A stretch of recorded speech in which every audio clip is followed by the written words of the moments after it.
Hello and welcome everyone. I'm just looking at uh, the number of people joined here, but I cannot find. So should I wait or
all right, let's start. Hello and welcome everyone. This is Adil Ali from API Matic, and today we are going to talk about open banking and fintech APIs, and specifically where is the ROI. So I'm using this platform for the first time, uh, and I'm not getting indication that I am live yet or not. So just give me a second to double check it.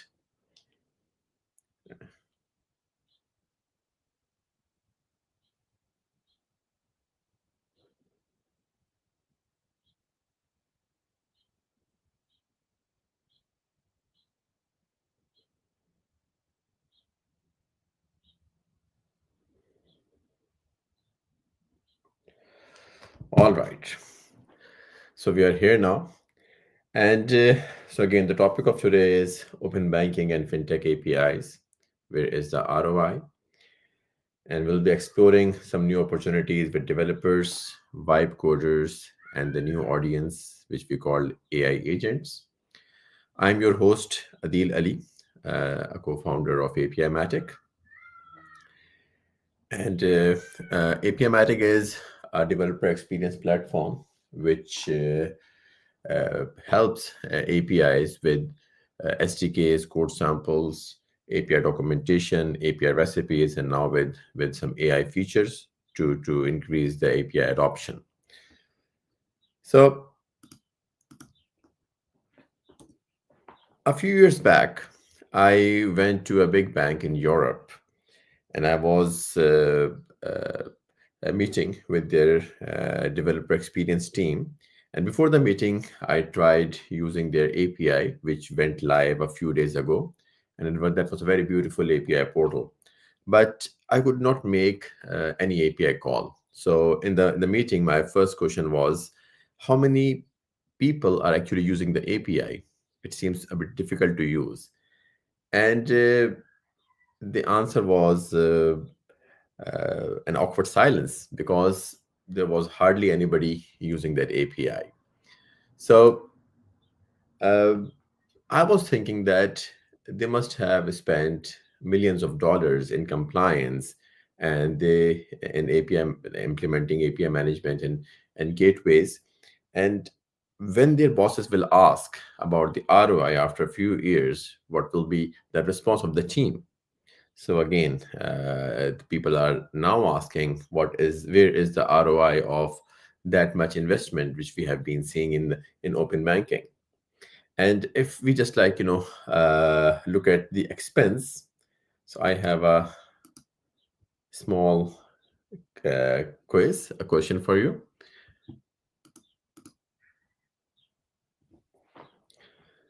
How much does a large European bank typically spend to comply with open banking regulations like PSD2? You have three options. Yeah, I can see comment. Thank you, Parijat. So uh, just write your guess. Is it 10 millions, 40 millions, or $1 million, a million euro?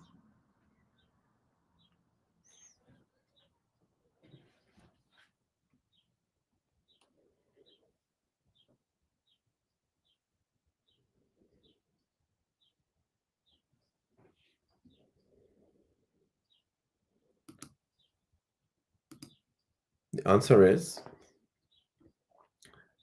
around 40 million euros.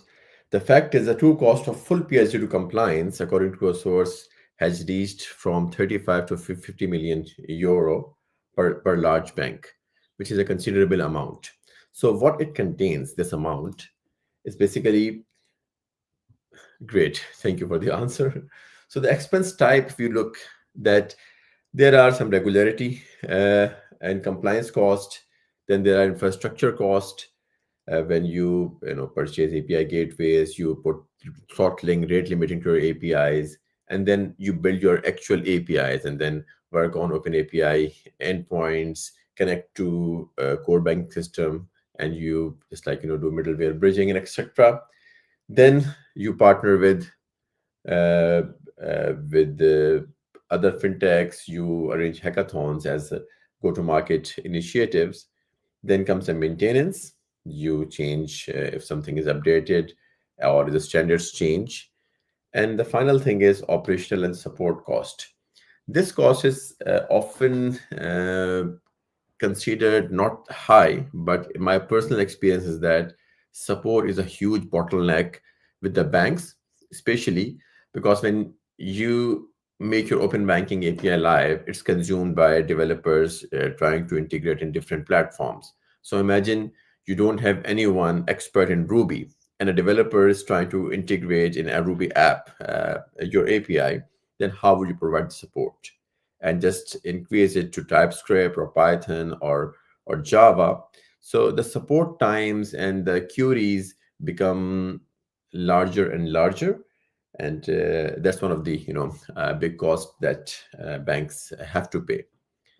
So time for next question. Roughly what percentage of global banking revenues goes to open banking related infrastructure?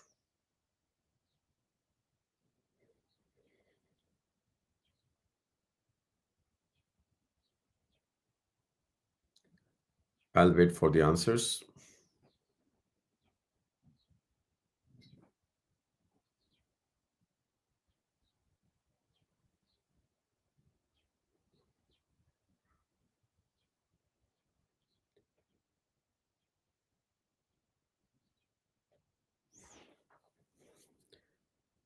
I guess that's fine. Roughly what percentage of global banking revenues? It's not the IT budget. I'm talking about the revenues the banks are earning, which go to open banking related infrastructure. One. Okay, so let me reveal the answer.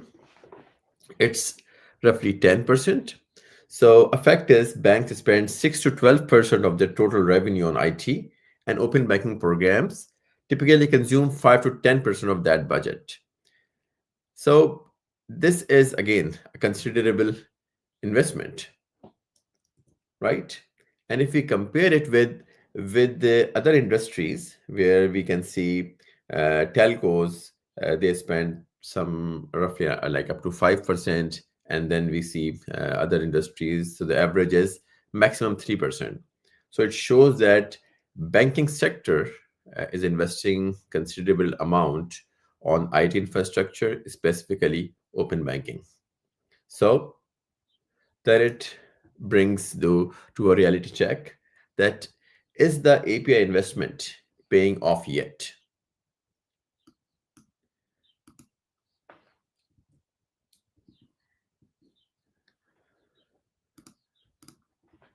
So one more question. How many fintechs exist globally today? Are they 10,000, 30,000, or 50,000?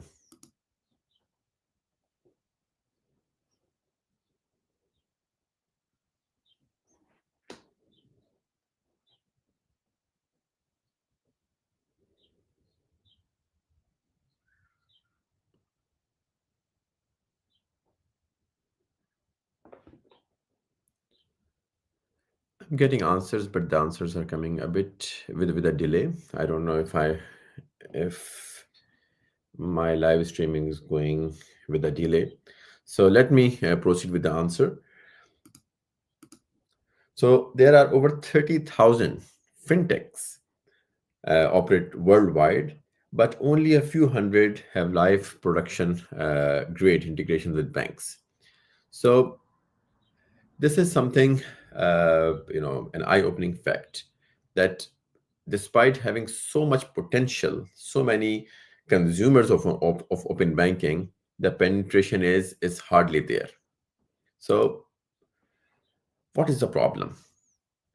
Why the adoption is slow? Why a few success stories? So there is an interesting debate going on nowadays, that why data aggregators should pay to access bank APIs. So now we have seen that banks are investing so heavily in their infrastructure and and enabling open banking. Then I personally think that they deserve to charge, right? And how much should that be? Again, that's a different debate. But but my question is the cost the main factor? Like the bank fee of consuming open banking APIs is the main factor. The adoption is slow, and my answer is no. Of course, there is a huge amount of cost going in integrating with open banking, but the amount of the amount banks charge for data access is not that huge. So again, if that's not the problem, what is the actual problem? And it comes and this question might help us answer the real problem. So what is the average onboarding time for a fintech to connect with the bank's API? A few days, a few weeks, or a few months?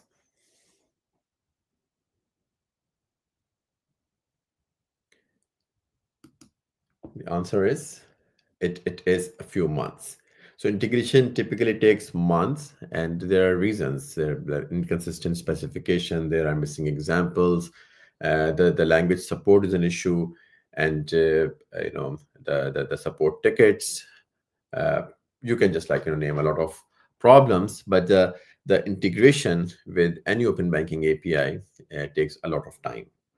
So the situation comes down to this: we have a very few success stories, and despite having the compliance, despite having infrastructure deployed, we have APIs built and hosted, but developer adoption remains slow. Integration times are too long, and we don't have the ROI realized. So what? So do we have a success story in the world where they have financial APIs, and and they are, again, like, the ROI is huge, the adoption is good. So let's see what other players are doing in the fintech world.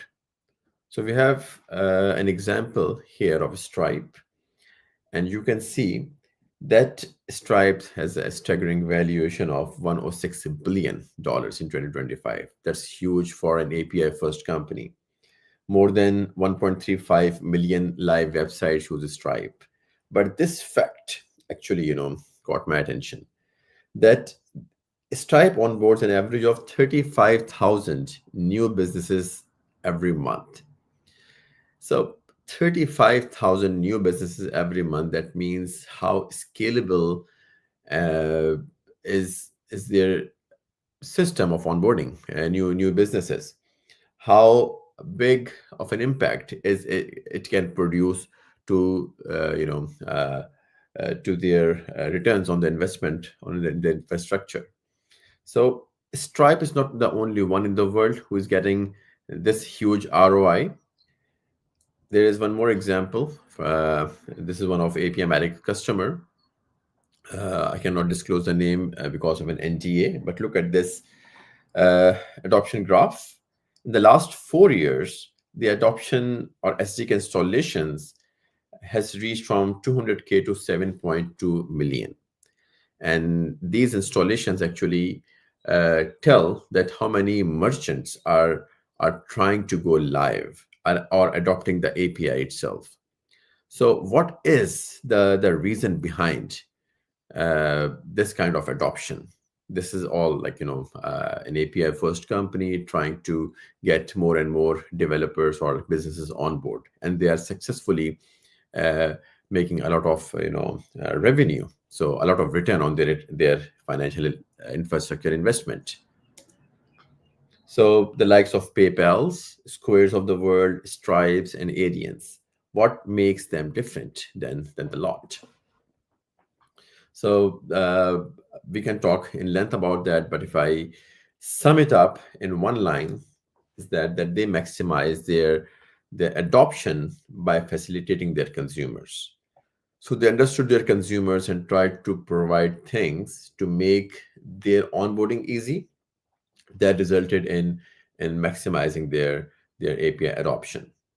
So I want to switch the gears a bit, and I want the fintech leaders here, or open banking people here, to uh, just to just think of their consumers. So who are your consumers, and how the tech has evolved in reaching out to those consumers? So at the very basic level, there's a desire of every business, regardless it is fintech or uh, a telco or any business. The desire is to reach to their end consumers. In the traditional ways, before internet, they had been, TV, newspaper, radio, and we have been reaching out to our consumers through whatever medium we could find.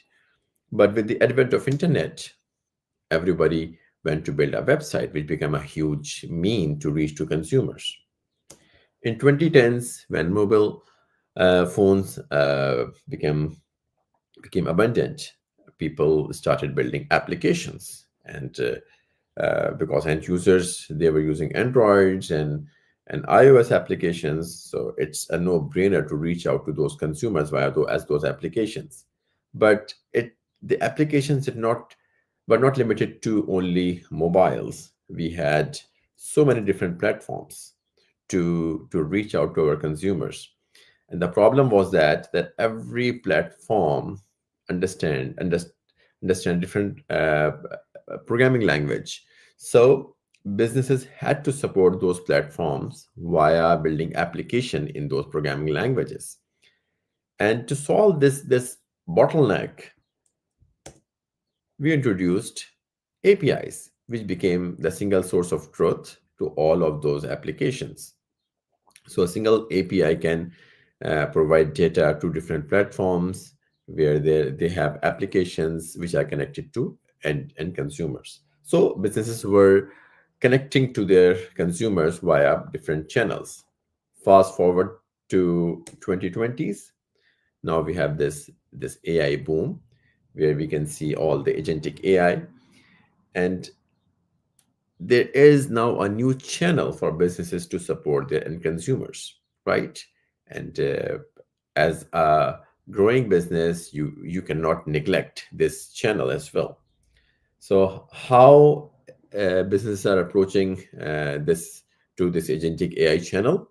There is something called MCP, or Model Context Protocol, which is again like an API becoming a medium to provide information to agents who are again interacting with the end consumers. And maybe in maybe next year or in some time there could be a new medium, and businesses will have to support that to reach to their consumers. Now the next step is to understand that who are the actors here who are enabling these technologies, who are making who are bridging the gap between businesses and the end consumers. And it's very important to understand the diversity among this uh, middle layer of consumers if we really want to tap uh, if you really want to tap the technologies we just saw.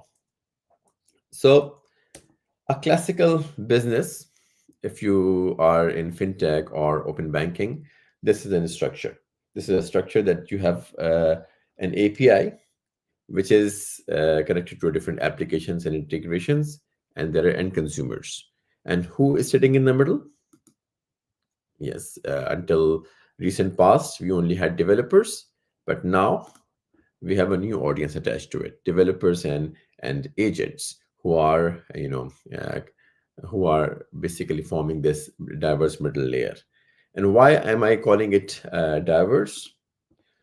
So if we look deeper, first the human consumers and developers, we can distribute them into three classes. The top one are 10x developers, and you can also say that developers who are self-sufficient, who do not require a lot of hand holding, and you can see the number is not that much.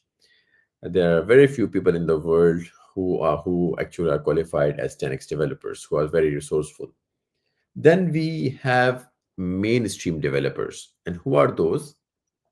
Mainstream developers are the ones we see around us, and they build applications, a lot of applications, and they switch to different tasks, and they require uh, any help which can facilitate their task. They would, gladly take that.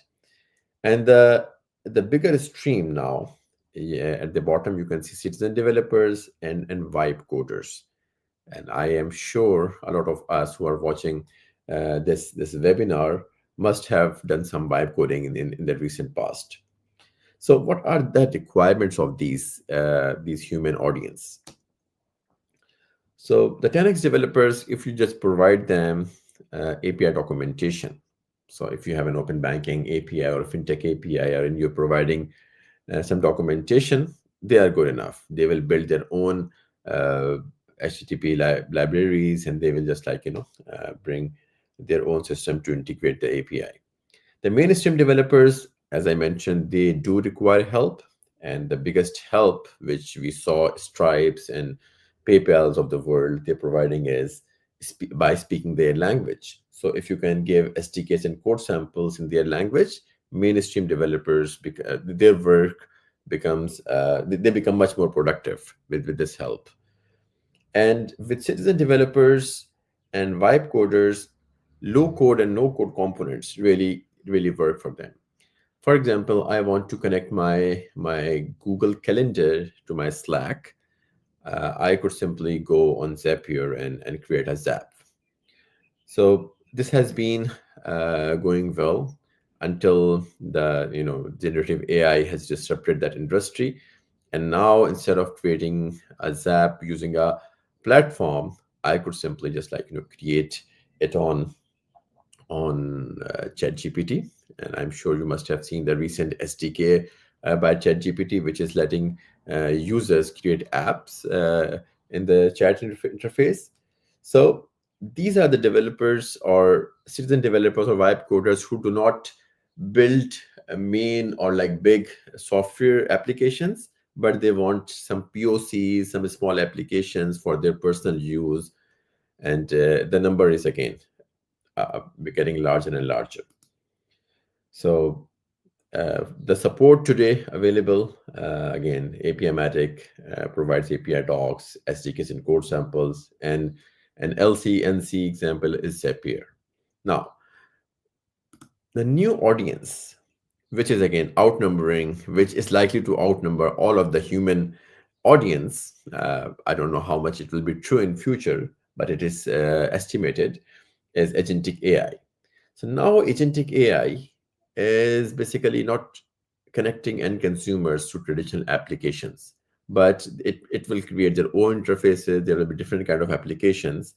We don't know yet what will be those, but the end consumers will have a new channel to connect, and how businesses will be catering this audience, the agentic AI, MCP servers, maybe through APIs, maybe directly. So this is a very fast evolving space, but the concept is this. So now you have four kind of audience, and what kind of things you should be providing to them to make them successful is summarized in this table. So for 10x developers, if you provide API docs, which can be auto-generated today. For mainstream developers, if you can provide SDKs and code samples and anything in their programming language, they will be good. For vibe coders, I don't think so that LC on NC components will be viable in future. But if you have MCP clients, then it will be quite helpful for them. And for agentic AI, MCP server will be good enough. And again, the additional AI help which we can provide to 10x and mainstream developers is to provide co-pilots in API documentation. So if they're reading API documentation, if they have a question, they can simply ask right over there and AI can help. Similarly, plugins for AI coding assistant. So if your developer is coding in Cursor or in GitHub Copilot, then you can provide your API plugin right over there so that they can consume your API without uh, having to guess and just like create hallucinated code. Similarly, for vibe coders, if you can provide plugins for LLMs, they can be super helpful. Now, again, uh, I have prepared a quick demo where I am going to show 6 elements for current and future consumers for open finance or open banking or fintech APIs. So in this demo, I'll be showing some traditional ways of consuming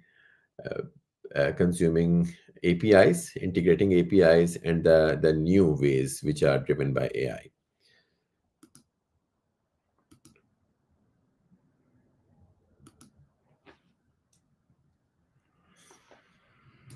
Okay, so the first traditional way is the API portal, where you can see SDKs, code samples, and interactive docs in multiple languages. You can see over here in this portal, and this is an FTX API by Akoya.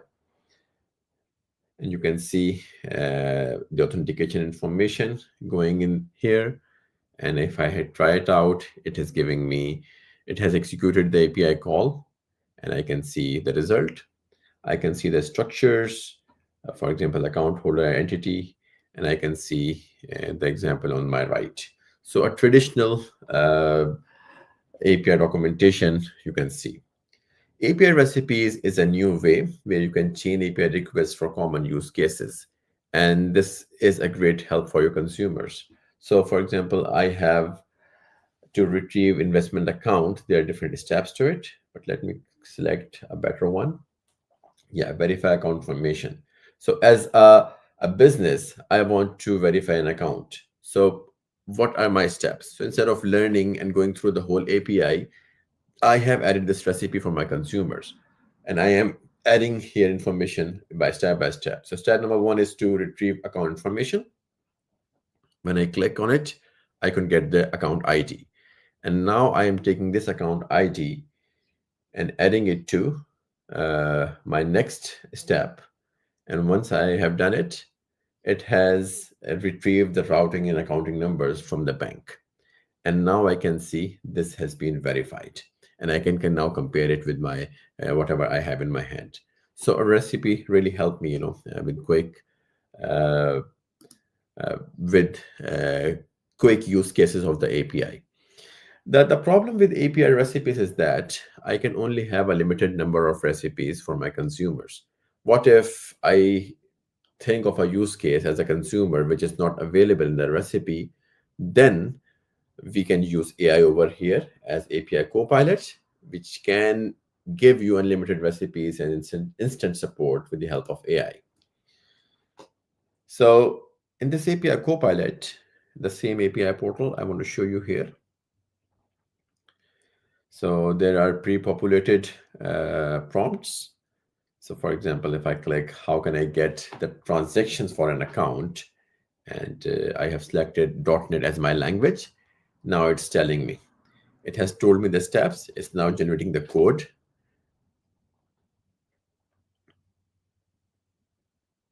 You can see all the steps which as a developer I should follow. I can see the complete Hello World application. And not only that, I have the explanation and most importantly, the source from where I am getting this code. So I can see this code is coming from transactions entity, and I can see that entity. I can go further in that to verify the source, and I have the confidence that that the code it generated can now be used in my applications. So one more example, which auth type this API is using. So this is a simple question which should not involve any code, but just should tell me, yeah, the Akoya API, which is an FDX API, uses basic auth. Now, MCP client, which gives me an agentic AI access to the API. As you can see, ask mode, there's an AI agent mode. And now, for example, if I want to know any queries, which is bringing data from the API, for example, what is the total amount owed to the bank? Look at all accounts. So it's now executing the API on my behalf, and it is telling me. So yeah, let me go back and pause it for a while. Yeah, it executed the query, looking at all accounts, and it says there are two accounts showing liabilities balances. One is mortgage and the credit card. There is nothing over there. So total amount owed to the bank is this. So now I'm not getting the code, but I'm calling the API as a user. And this experience is not limited to an API portal. You can create an MCP client plugin, and you can take the conversation where users communicate. For example, Claude. So I'm sure a lot of you are already using Claude. So I am talking to my bank account and asking some questions to it. For example, fetch my bank accounts and their balances from the Mikomo, which is a sandbox on Akoya API, again, an FTX API. So now it's a simple query. It will be just, it will go to the MCP server and brings all my bank account. Imagine this is executed by my mom, who is not technical, and she just wants information. So instead of just like, going to an application or not finding the things she is looking for, she can simply write and ask the bank account. So I can see all of my accounts. The next query, I can ask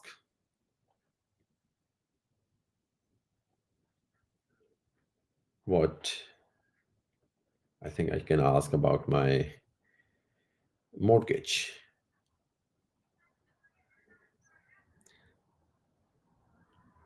So it's going to the API, executing the right endpoints, fetching the data, and bringing the the information as as a consumer.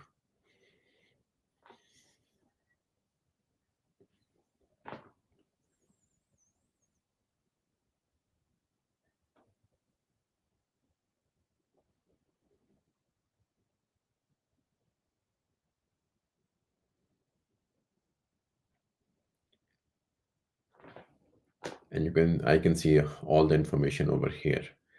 Now, uh, I can ask different questions. For example, can you evaluate my personal saving accounts from the last 2 years and show me how much I have been saving or over time visually, so it can give me some graphs.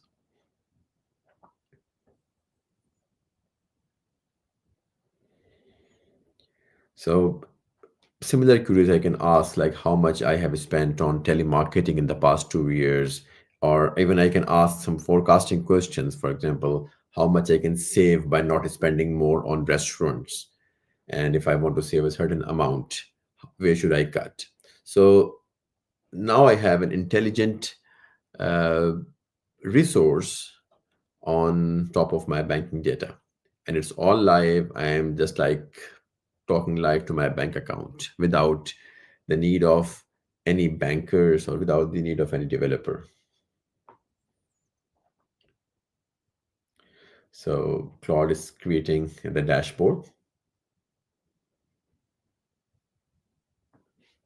It should take a few more seconds.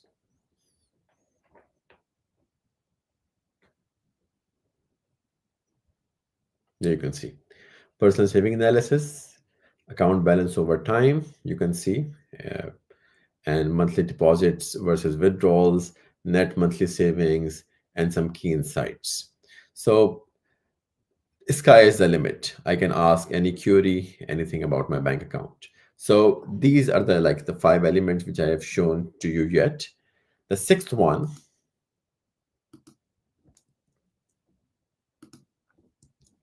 is this: integrate in cursor. So meet your consumers where they code. A lot of vibe coders nowadays use Cursor and GitHub Copilot, and even the mainstream developers.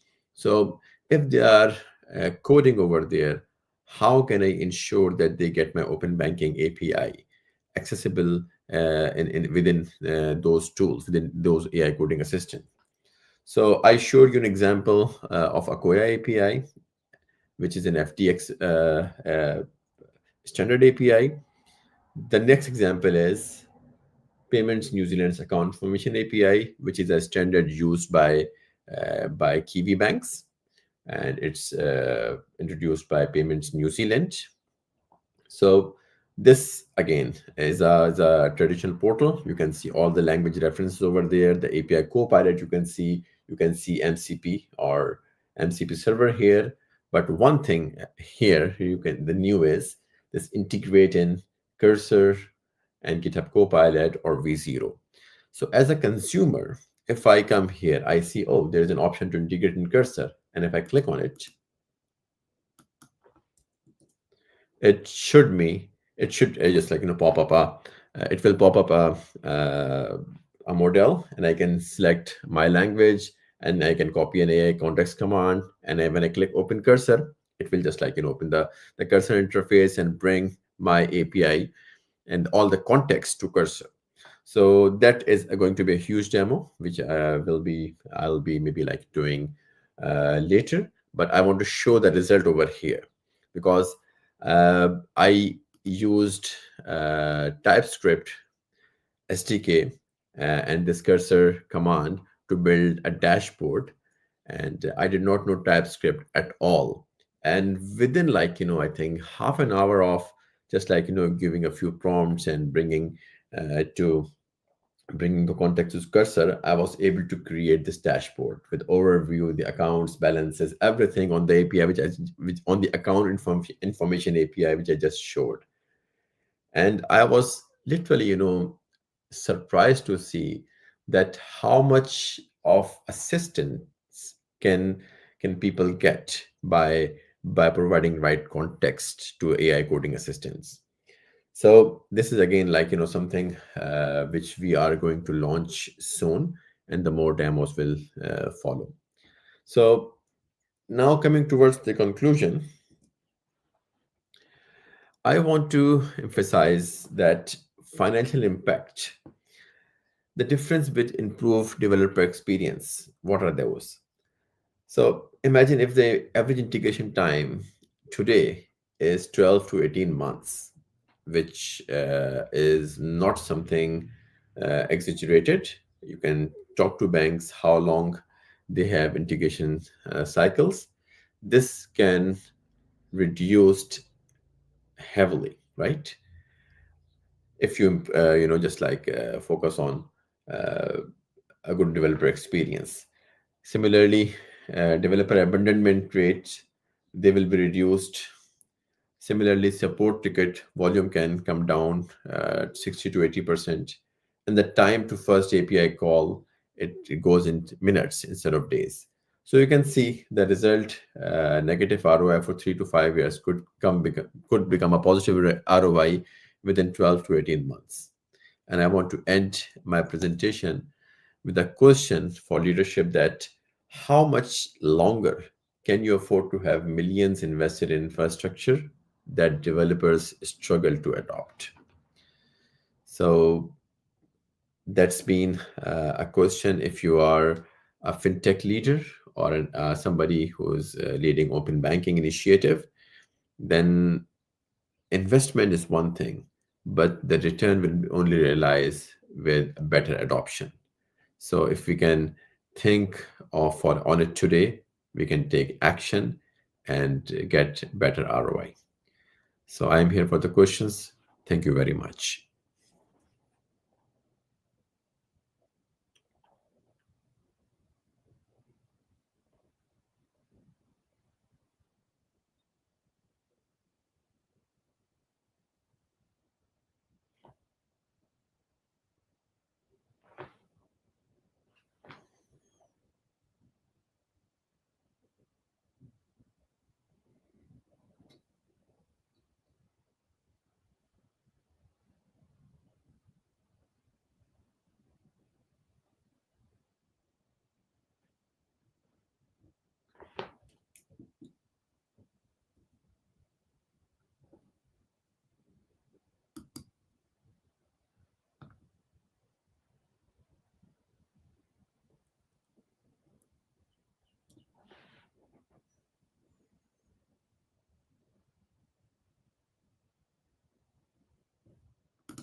So one question I receive is that how long does it take to set up such developer experience that people love?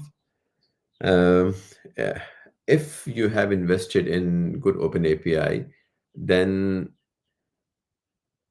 setting up a good developer experience should not take much time. So I would say uh, maybe like so if you have invested time in API governance, that it should not take more than a few weeks to set things up.